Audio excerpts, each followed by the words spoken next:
Well, let's go ahead and begin. Good evening, everyone. I'm Hunter O'Haney, and I'm the director of the Stonewall National Museum and Archives here in Fort Lauderdale, Florida. And we're happy to have all of you here.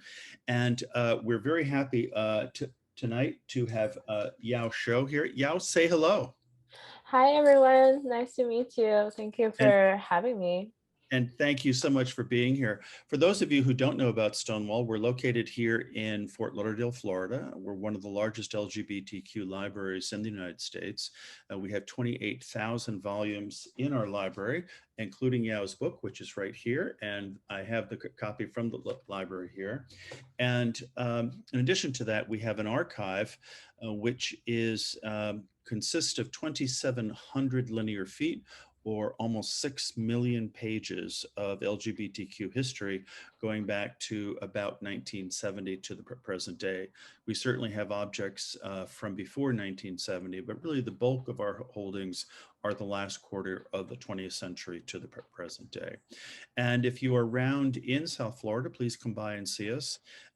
We're open during COVID 6 days a week, Monday through Friday from 11 to 5, and on Saturdays from 11 to 3.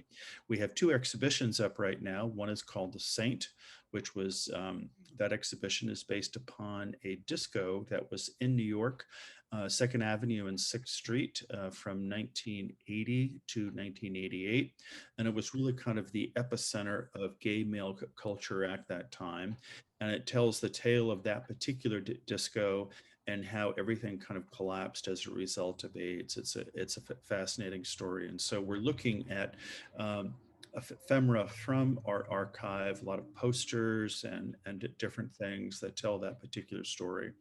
And then over in the Charles Ross Gallery, we have an exhibition called Off Our Backs, which is looking at early lesbian publications from 1956 to 2000. And that was curated by Megan Kent. And we're very happy to have all of those things on exhibition as well.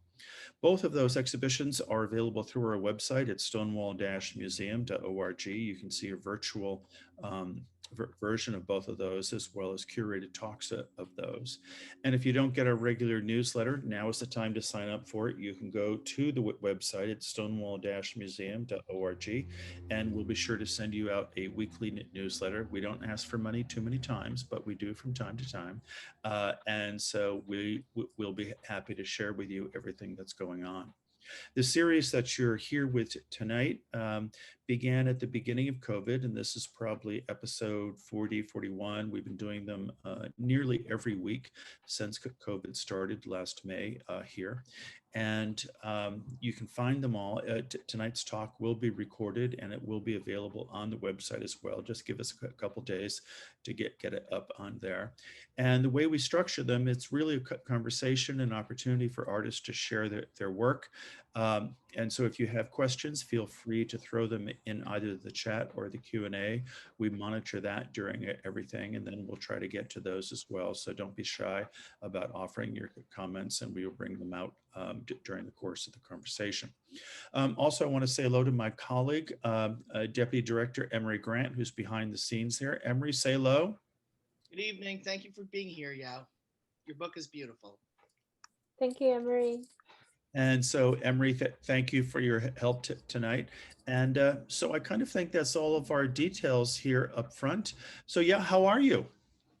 I'm doing well.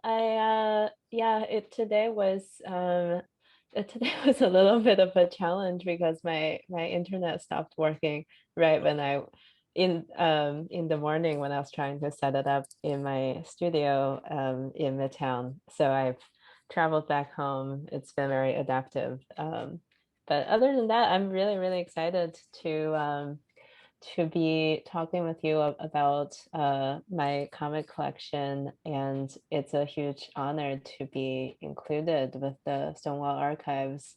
Well, And I'm just really happy that my little comic book can be a part of those miles and miles of gay literature. I think it's so yeah, amazing. it's astonishing, and it's great to have you as part of it. I mean, clearly you've had a lot of followers and a lot of success with the work that you've done. And I think that that's really important.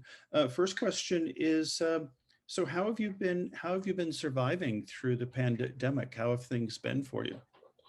It's been a long, difficult process for me to accept the reality of the pandemic, I think. And since the very beginning, I have kept in touch with my family and friends in China when the outbreak started in China. So I felt like there was a 1 or 2 months of lead in for me of feeling very anxious and sort of believing this is real, but at the same time, not really feeling that impact living here in the United States.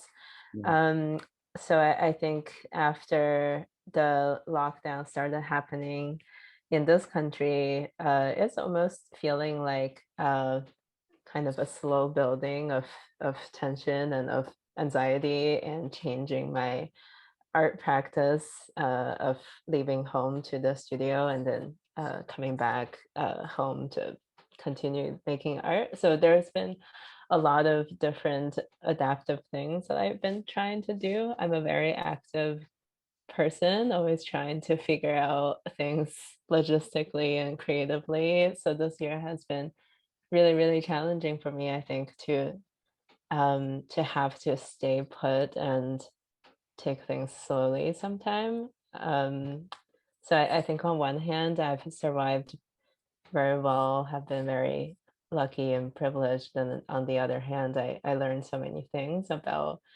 uh, making art and living in New York, and then having to deal with just the realities of art making and having an art career. And so how long ago did you come to the US from China? It was almost 13 years ago, 14 years ago. I came to the US first in 2006 when I was in high school. So it has been almost half of my life time ago that I moved here.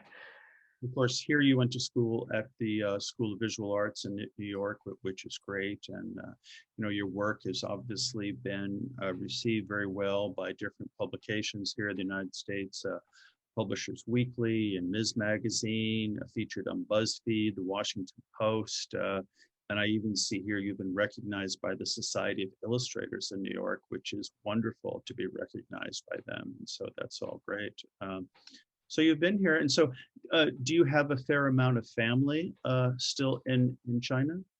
I would say significant, half or yeah, just a significant side of my family, extended family, is in China, and my parents did not immigrate with me. Neither did any grandparents. I think it's part of a larger, uh, I think, immigrant family narrative that is actually quite typical, I think, to have a blended options within all of our family. I do have families who are American and cousins who are completely American born, and they live there all their life. And I'm kind of the first generation immigrants, and everything sort of in my life sort of started with me immigrating here. So I think it kind of differs from a lot of other 1.5 generation immigrants who come here with their families. I sort of feel like a younger first generation immigrant. It's so fascinating. I mean, personally, my grandparents were first generation immigrants, but still, even with my parents being born in this country, and then me being born here, still all of these different ethnic and generational things, they impact where we are and what's going on and how we develop it in our lives. With regard to your family in China, how safe are they with regard to the virus? Do things feel okay for you? It feels okay for me on a scale. they feel very, very extremely cautious when it comes to the virus, and they don't really feel comfortable completely resuming uh, to a normal kind of daily life. There's still a lot of quarantining, and I have a very elderly grandparents. I'm very concerned a lot of times, and with the international travel being suspended, I haven't really been able to fly over and see them for the past almost 2 years. It's kind of the longest time that I've been just not visiting home at all. So it's a little concerning to me. But it's been almost more than a year, and we've more or less gotten used to this pace of life. So I'm not very anxious at the moment. I'm just really hoping that we can get back some of that normalcy and the luxury of international travel, which I think is very high on the luxury scale in terms of things that we can do. So I'm slightly concerned about the side of travel, but I'm not really worried for their safety.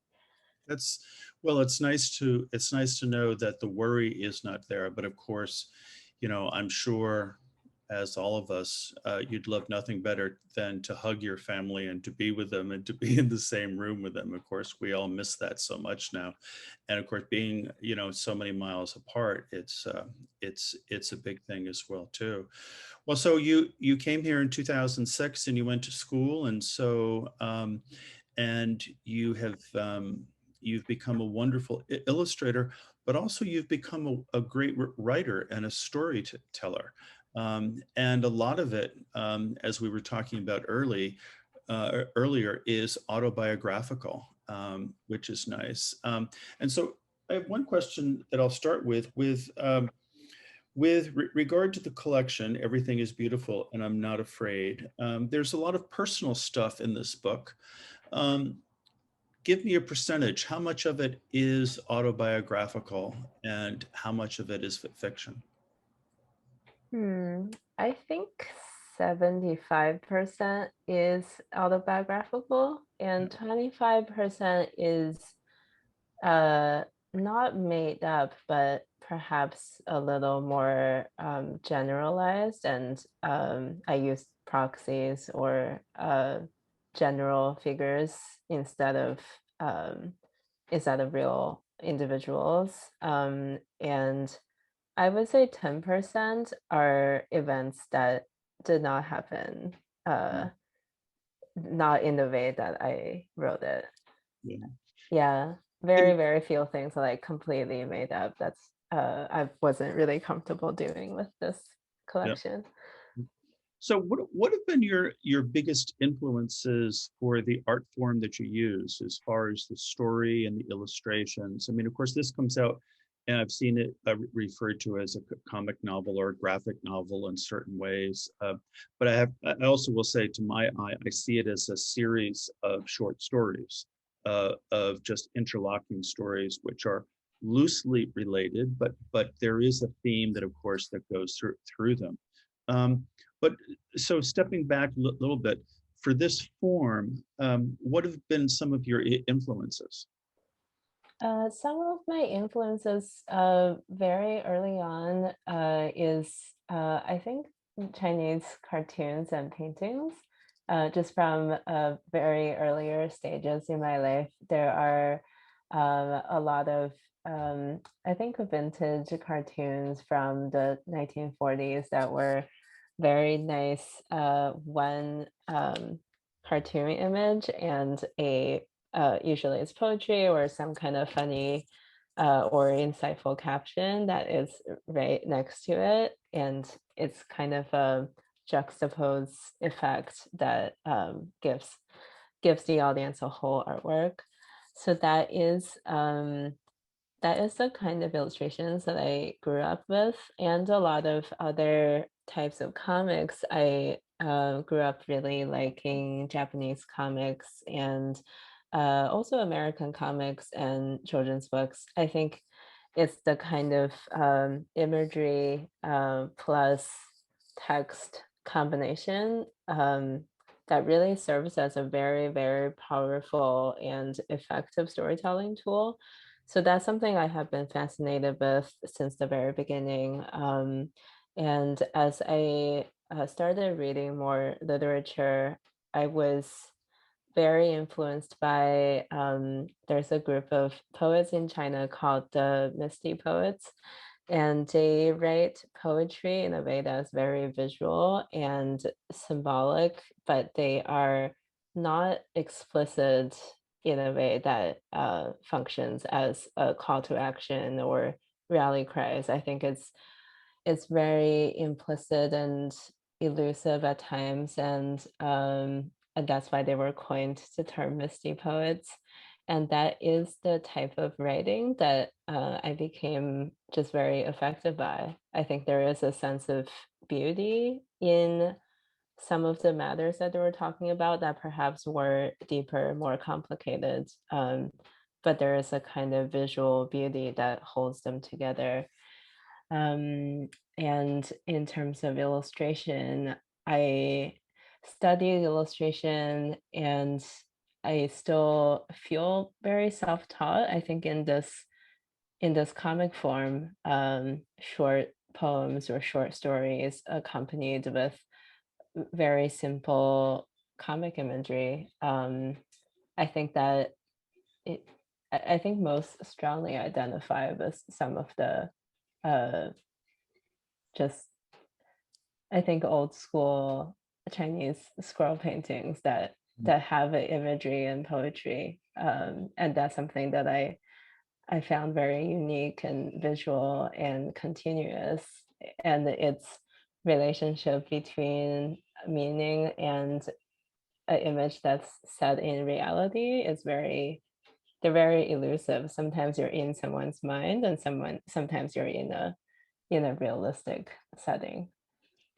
And I noticed in some of the reading I did that your mother was a writer as well too, and also this book is dedicated to your mother, and actually in a very touching way. The book is dedicated uh, for mother, which is really sort of very sweet. But then also you speak about her as well too. Uh, um, how did your mother influence you as an artist or as a writer, and how much did she expose you to works of other people as you developed and matured? Mm, I think that's such a good question to talk about that because she was a very big influence on me in terms of my journey as an artist. She has always been someone I really looked up to. She's a professional writer, she's an academic, and I read a lot of women's literature and modern feminism and also queer theory, I think, through just the books that we have around the house and seeing or being in the presence of a woman writer uh, gave me so much space and inspiration around envisioning a life incorporating art or writing. I think I'm always a little more because I'm born in 1990. I grew up in a completely different era and having access to even more information and education and resources. I've always been more focused on the creative side, and um, I think I'm always a little more idealistic in a way that I want to be more creative and closer to my feelings and my subjects, and I'm not entirely satisfied with um, being on the research side or having that comfort with having the knowledge versus knowing that I am very, very close to the stories that I'm telling or the life that I'm illustrating. But she has been such a huge inspiration and role model for me. Even though my book opens with that everything's fun and games until I told my mother that I was bisexual. But I think yeah, I think without her influence, I really wouldn't be exposed to so much art and writing and literature. And she still encourages me to pursue my art and writing to this day. We still have a pretty good relationship. I don't really feel completely comfortable with sharing everything I'm doing because not that I think she judges the content. It feels like a intergenerational artistic transmission. It's like now I'm closing it off and I want to do my own thing and I don't want to continue to receive influence and critique. So I think that the relationship is more like that. Well, and of course, one's mother always has the ability to push our buttons the way nobody else can, and and to look at us in a way that and to speak to us in a way that nobody else can. But you know, you brought up that initial story, that coming out story that's in the beginning of the comics. Would you mind reading that for us? It has, let's see. Coming out as bi was all fun and games until I told my mother, aka saying it's not like I don't like men anymore. It's just that I think I may want to spend my life with a woman like in a coupley way. I'm bi, I like men and women. Yeah, but I like guys too. But my girlfriend, I prefer women, but I'm not a lesbian. But at this point, from my computer where I'm talking to my mother through, says, how could you? The friend one says, yes, how could you? Best friend says, yeah, that was a little stupid. Best friend B says, it can't be undone, but it's a little stupid. Um, friend one says, you thought you could be like the Americans. At this point, my computer continues to scream and says, you were under bad influence. We failed you. Yeah. God, that's such an amazing sort of timeless and sort of it's a story that is just it could be anybody, any place, any time, any family. You know, that what to me, what you've written here is your mother's challenge and also her love for you. You know, that the fact that it ends with, you know, her worry that we failed you in some way about your orientation, regardless of what it is, but that, you know, her love and her support for you comes through so strong to me. Yeah, it was very cathartic to write the first one because of uh my current but past struggle about the coming out story as a queer autobiographical artist. It almost feel like this is some kind of a first project or a an event to tell stories about. So for me, this is sort of how it happened or how I saw it happen through my eyes or through my experience. Um, I did feel like it was very unique, but also pretty general. I feel like something that any mother might react or any uh, a mother who has a good relationship with her daughter might react, and I think first reactions are big, but they don't mean they don't mean forever.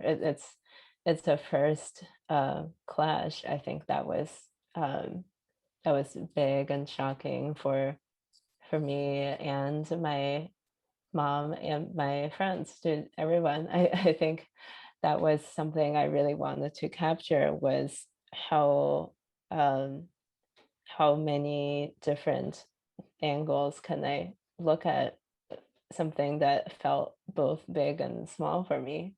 Um, I think that's how this all these comics all started. And I think it's one thing which in your work I find to be very generous. I find you as an artist and a writer to be very generous in your work, because what you do is it seems as if you take things from your own life that at times might have been difficult. This conversation that you talked about, I assume the conversation you're talking about here, you were in New York and your mother was in China, so it was through a computer. You were literally half a world apart from each other physically.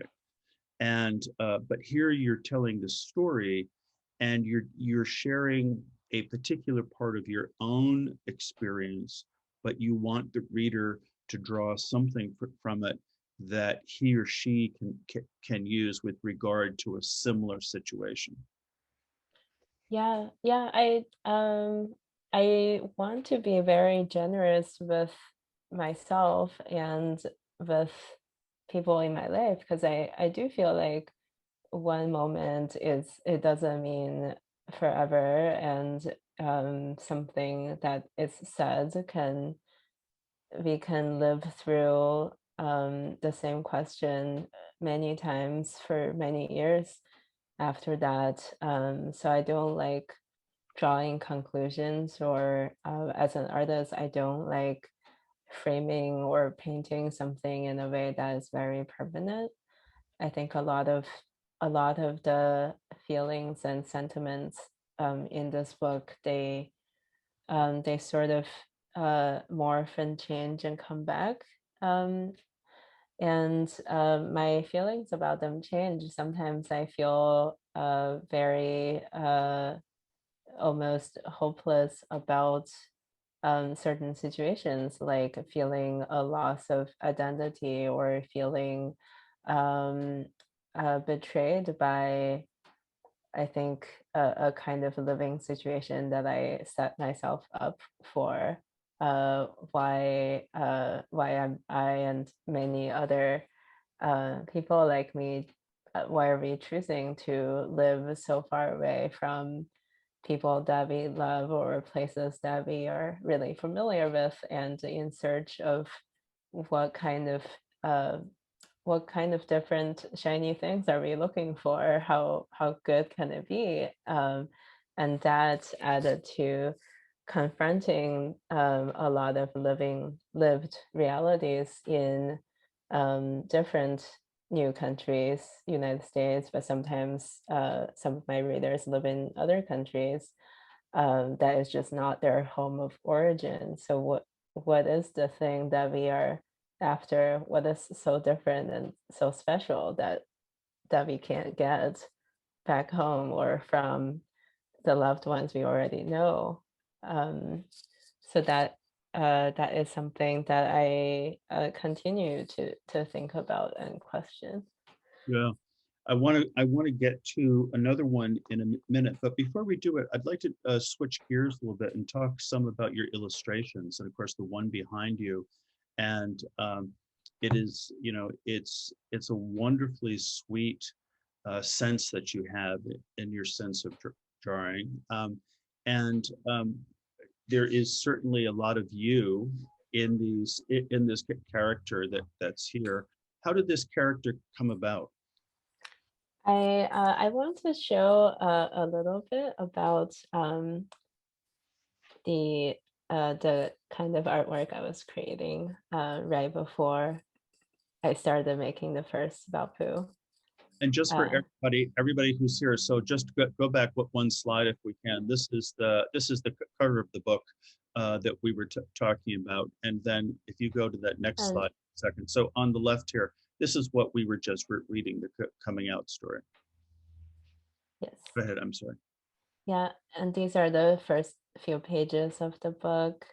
So this is when one of the artwork that I created as the first cover of the first zine version of this collection. So I printed out maybe 20 copies and I was selling them at the Blue Stockings bookstore in New York. And this is the kind of feeling I wanted to capture at the time with ink and watercolor. And at the time, I was a new art school graduate, and I've been living in the States for, I don't know, almost 6 years at a time. And I moved around a lot. I didn't always live in New York, so I lived in a bunch of other cities, and I'm always moving and trying to make new friends. And I wasn't a US permanent resident or anything, and the immigration status was always something I had to wrangle as a young person. I just felt very challenged at the time, and um, I wasn't sure what I was doing. And so I was writing comics, but I was also just very agonized all the time over whether anyone would be reading my comics, whether anyone would be interested, because I was feeling very deeply the now we would say the marginalized position, but at the time I just felt very out of place and lonely a lot of times and not very relatable. I felt very isolated. Um, and a lot of the comics I was writing about, I felt like someone else could have told it better on a bigger platform, or someone else had a more relatable story to tell. So I started writing these autobio comics where I thought they looked like crap, and it's raw and it's so fucking depressing. But it's always this way. I just felt that it's always been this way for me. But if I started writing these suddenly, uh, would the people just assume that I have just exploded and I have just started to become angry and sad suddenly? But this is a way to, I think, express a feeling that I've had constantly, and I just didn't feel um, I just didn't feel like if I started creating comics and if I started telling stories, I would have any audience at all.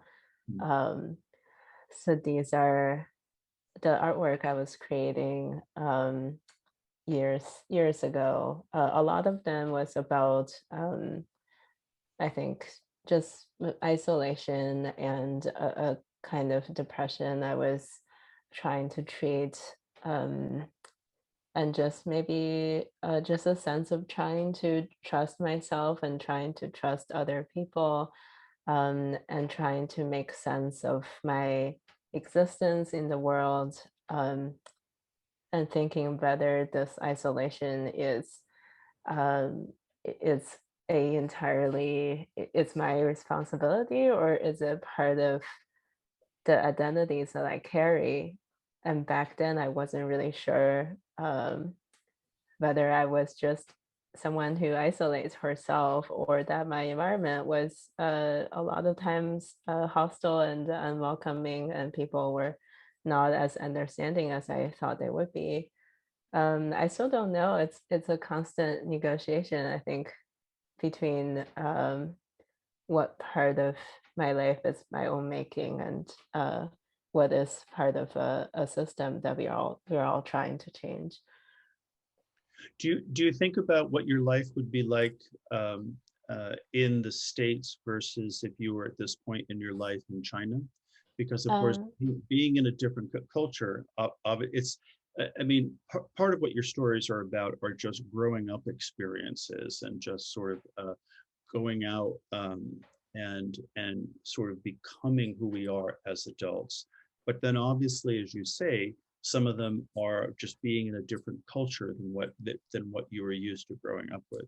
When do you think about the idea of what it would be like if you were still in China? I think about it more now. I I have met a lot of creative people from China and other creative women, other queer women who had come from China and have come back to China to continue their careers. I don't think I think about this sometimes, but I am happier. I think after I had moved. I don't know if I would have survived very well if I decided to stay home and also without having this very extended long period of having complete agency over my life. I really enjoyed even though at times it's very difficult and chaotic and isolating, I still felt like that was something I really, really wanted to do and really needed to do. Uh, and maybe it just so happens that this country is far away enough that it doesn't feel like I'm just uh, on a trip. It does feel like I have completely changed my entire environment. Uh, but I do worry for my younger self. I had always been just, I don't know, like just a little out of place. And people have said that I was too happy. I was too, I was just too all over the place. And I'm always imagining so many things. I'm unrealistic and I don't know. I had wanted to be an artist, but I don't know if my art skills would have really stood out because there were so many other talented young people at the time in the city I lived in or at the school that I went to. I don't think if I stayed, I would have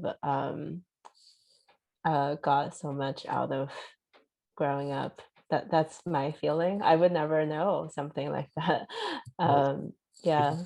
you've only lived the life that you've lived, of course, and so you only know that. Just a technical question. So when you put these, and we're looking at these two particular stories here. So when you put them together, you have ideas, you have words, and you have illustrations. So in what order do those things happen? That's a great question. The words first. When I create comics, I write out my lines across the page, Mm. and I sort of go in and fill out what the images will be. But I have to say, most of the time I start that way, but it becomes very fluid. I can go from words to image and from image back to words Mm. in a very good situation. I don't notice which part I'm doing. It blends together. Yeah, no, that seems to be very evident in the sense there's a fluidity between the images and the language, and that's sort of what I was picking up here, that I was wondering about some of that as well. So let's take a look at this one that you have up on the screen called "Memory of Home." Maybe you could read this aloud for us. Mhm. Yeah. So Baopu number 2. Where's my place? Does everyone else know theirs? Congrats on being so American now. Cheers. I'm not. None of this belongs to me. Time censors things that used to hold my truth. But salvaging it makes me feel alone because where is home now? So talk to us a little bit about this piece. This is a this is one of the original comics that I've created. It's entirely drawn by hand with a marker on a piece of paper, and it was almost a little illegible. And I had to go back and uh, retouch some of the words on the computer so I can publish it on Illustrator. I got the feedback that it was completely unreadable, and I that's the kind of place I wanted to be when I write comics. I don't want to start with a very articulated educational, informational, good comic, good artwork. I just don't want to be there anymore. And during my education in illustration, I didn't show any of my other work, but I can draw very, very, very flawlessly. And it's not the same as my storytelling practice. And I want it to be something that is just borderline illegible at the very beginning. I think over the years, I have become more connected to my readers, and I imagine something that they can read. I imagine them reading it, so it has become a little more fluent in that language. But this first one, I just felt like I didn't know what my place was in the world, and I felt the pressure to identify in one or many different ways. I am a queer person, and I was a young person. I was a woman. I'm Chinese, and I'm an immigrant, and I'm Asian American, and there are just so many ways to identify, but is that the same as knowing your place in the world? And that wasn't the same for me. And there are a lot of things in my head or in my memory or just part of my experience living, as some of the imageries I illustrated were just things that I remember from China that I feel very uh, that I feel this kinship with. But in America, that's completely foreign, but that's considered normal. If you're an immigrant or if you're Asian American, your journey could be about waving goodbye to all these things and living a new life. And that's wonderful. But I just felt like there was this feeling of being very torn and this feeling of very intense sadness that I am waving goodbye to these things, and it just made me feel this pain that isn't part of um, an identity that we really talk about. Is usually something that we want to feel celebrated or we want to feel very proud about, and there shouldn't be that much pain or fear. And this isn't about I don't know, it's not about a particular kind of oppression. It's just sometimes it's just the passage of time. There are places that I grew up in China that don't exist anymore. Sometimes I feel like it's a passage of time that changes those things too. Yes, and I think what's interesting about this particular comic, of course, is knowing your history and knowing your background. This makes sense, but also somebody who grew up in a dairy farm in Wisconsin, but now is living in Manhattan or in New York, could be completely relatable to them as well too. That whatever that past was, they're now in some other place. And of course, part of what this is about is just being in some place other than home, no matter where one is from. And I think also I see in some of these, the idea for many people coming to New York, again, whether they're American or from some other country, what the experience is like.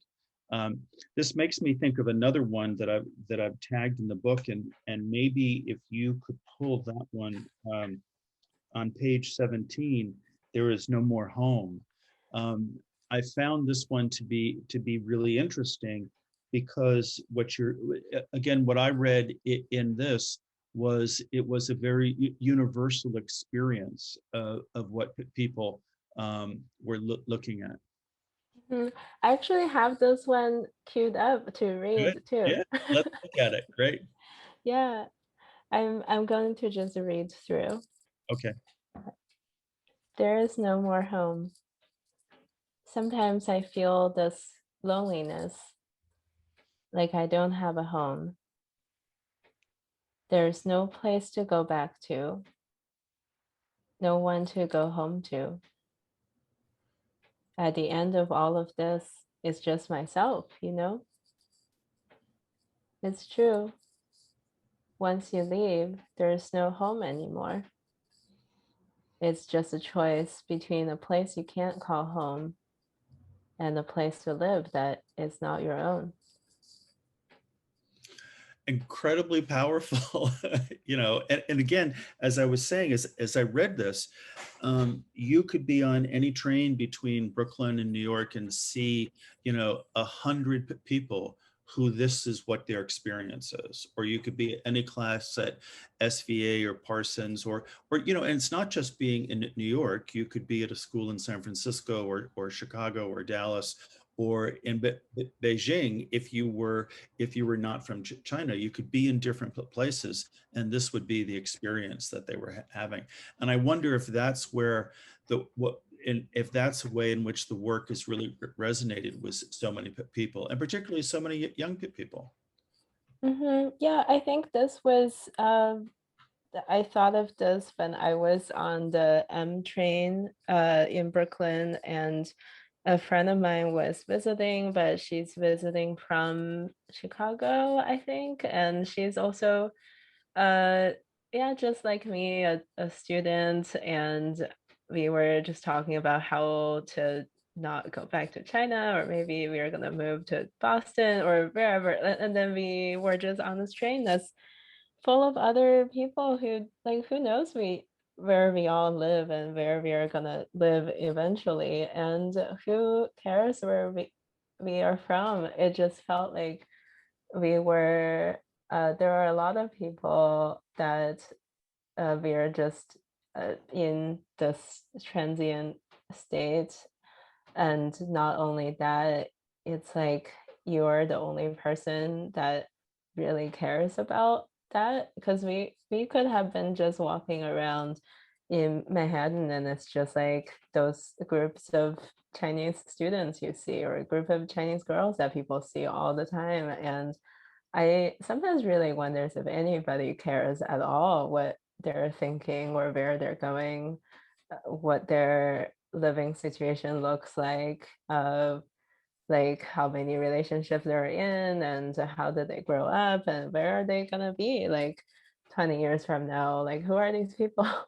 And then we just really felt like nobody cares. And I think I really wanted to write this down, and that was one of the comics that when I posted online, I got a really intense mixed feedback from my readers. Some people said that it really hit a spot for them, and some people said it was too depressing. And that's when I did feel very good about my creation, because I was very depressed by this fact that just millions and millions of people moving around every day can't figure out where we are all gonna go and where we are gonna live, and who are we going to love and live with. And then we collectively don't care. And then we did think about that for ourselves, but um it's, yeah, it just felt like a collective kind of a loneliness and not belonging, and that can last for so long for so many people. Well, again, it's some of the amazing strength of your work that, of course, even though this piece is about loneliness and about not having home, and of course that does bring up the whole idea of how home and how a place to belong to is so important. Um, you do it with humor, and you do it with a love, or with a a beautiful sort of passionate story that you bring to them. That yes, it's a serious topic, but yet I don't see that you do this in a depressing way. I mean, I think, and also again, it also translates to many different stages. So one could say, one could look at this comic and think about the idea, how does one feel about being older? Or how does one feel about being another gender? Or how does one feel about not being mainstream in some other particular way? And these are very real feelings that people have to process. And again, in the comics that you presented in the book, you certainly do talk about processing feelings, about going to therapy, and many of us have been to therapy, and and even just the questions about that: are you crazy if you go to therapy, or or what does it actually do? But again, it just helps us. I think there are beautiful ways of sort of showing who we are as individuals, regardless of the situation that we're in. I think that there are a lot of frustrations that I had, that I felt like it was very depressing, or it was extremely desperate, but it was the feeling that I shouldn't write about them, or I shouldn't share them, felt even more depressing. So sometimes I make a comic and I feel like this is just me expressing very, very immediately how bad it could get, or how terrible it was, or how lonely you can feel at a certain situation. But the effect of it, it's very positive sometimes, from people reading it, and from me knowing that people read it. Yeah, and knowing that people read it for those purposes. I mean, we all make work, of course, because we do it for ourselves. But again, I go back to what I said in the beginning. There's such generosity in your work, and that you are really trying.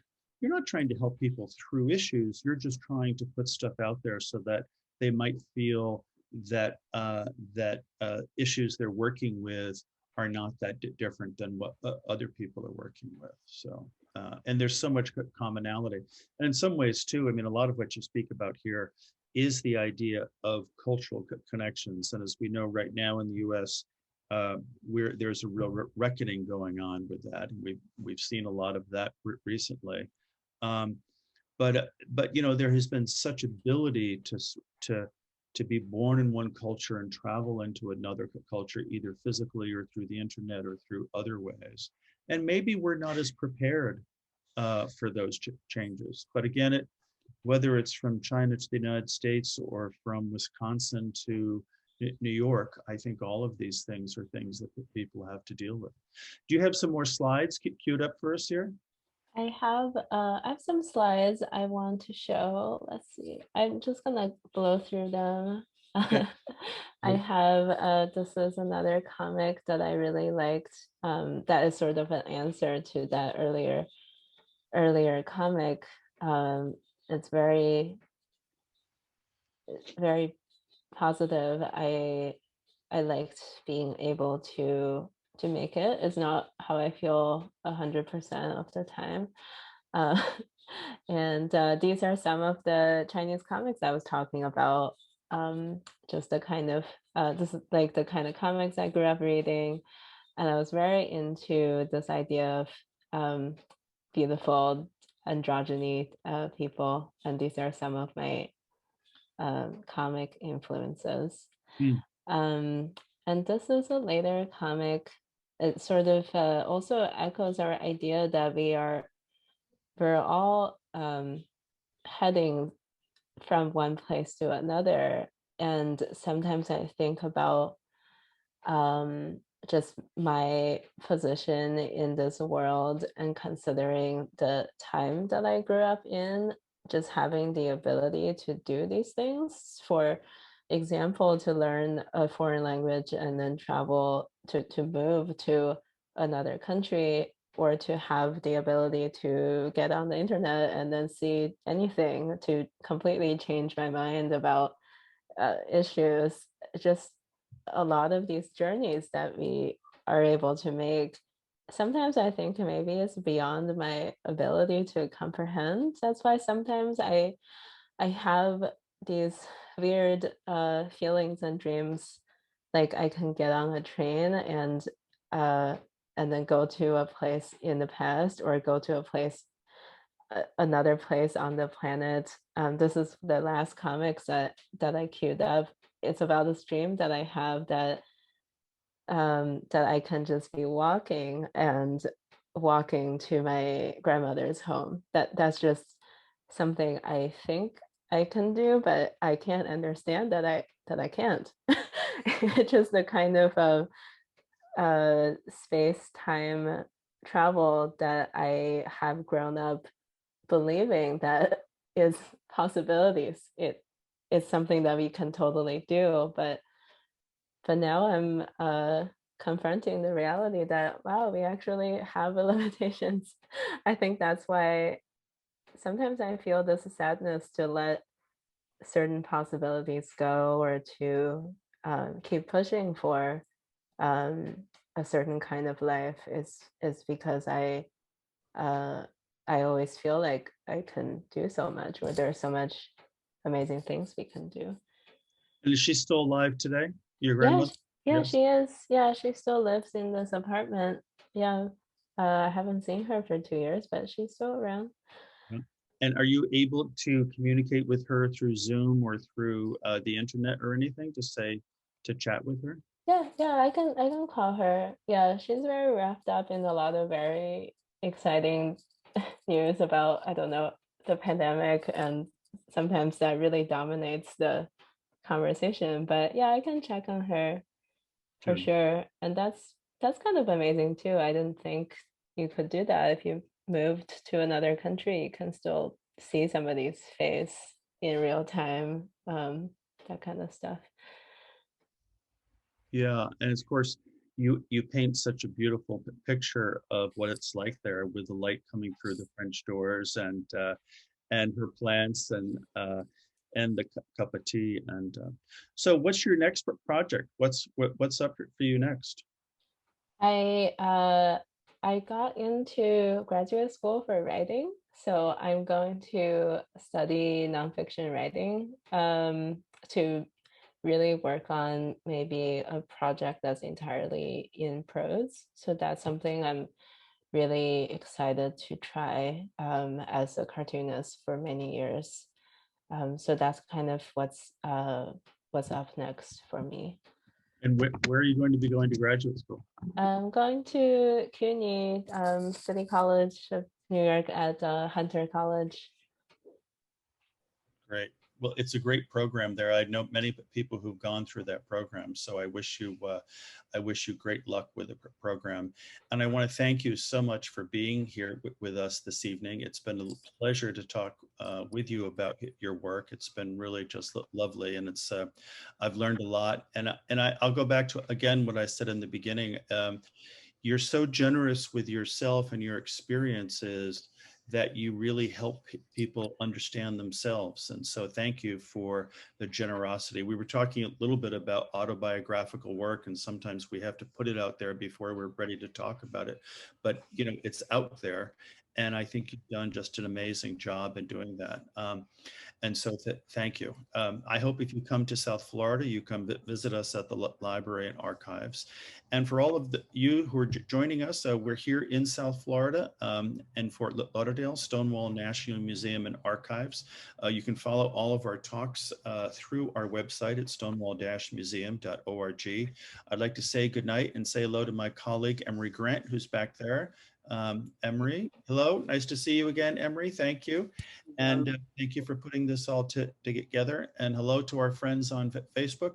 And we'll see you all next week. But yeah, it was great to meet you. And I look forward to working with you again sometime. Thank you so much. It was so honored to be on this series. Thank you. Thank you. Good night, everyone.